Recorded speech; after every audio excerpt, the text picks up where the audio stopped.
Do'stlar, rejamni tushuntiraman birinchi.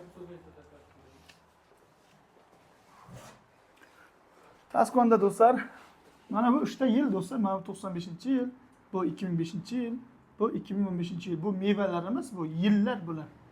Yil bular, yil. Tushundingmi? Men birinchi qiladigan ishim nokni gapirib olamanda, keyin orange bilan applesinni applesni gapiraman, apelsin bilan olmani, keyin oxirida shaftolini gapiraman. Tushunarlimi? Demak, 1, 2, 3. Tushunarlimi?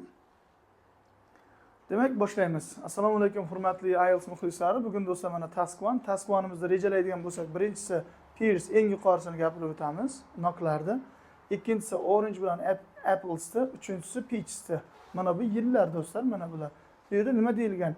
Bar graf shuni ko'rsatadiki, 1995-yil, 2005-yil va 2015-yilda Avstraliyaning bitta o'sha tumaniga, viloyatiga million kilogramm mevalarning, 4 xil mevaning nimasi eksporti yoki kelib chiqishi, o'sha yerda ishlatilishi.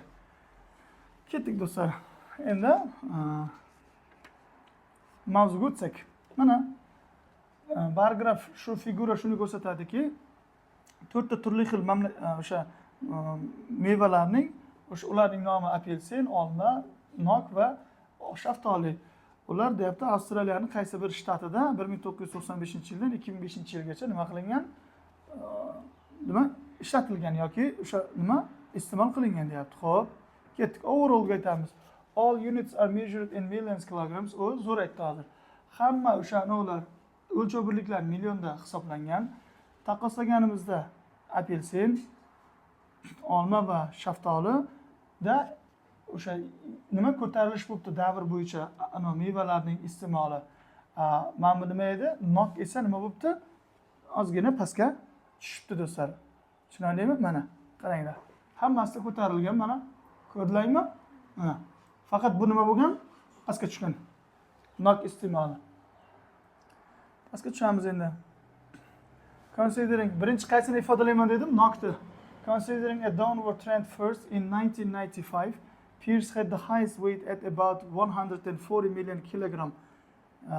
The figure then declined to roughly 110 million kilogram and 80 million kilogram by 2005-2015.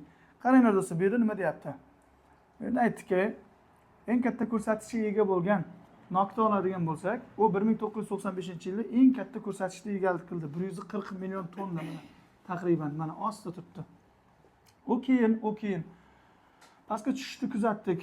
U 110 million kilogram 2005da, keyin nima 80 million kilogram 2015da tashkil qildi. Mana qarang, mana 140, 110, 180 kilogram, 80 million kilogram.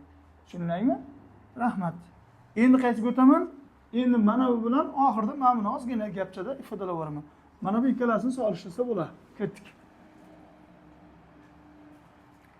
Qaranglar, bu yerda aytayapti. At the same time, shu bilan birgalikda the amount of oranges considered was approximately 7 million kilogram, which is 10 million kg lower than from apples. Bu nima degani bo'lsa?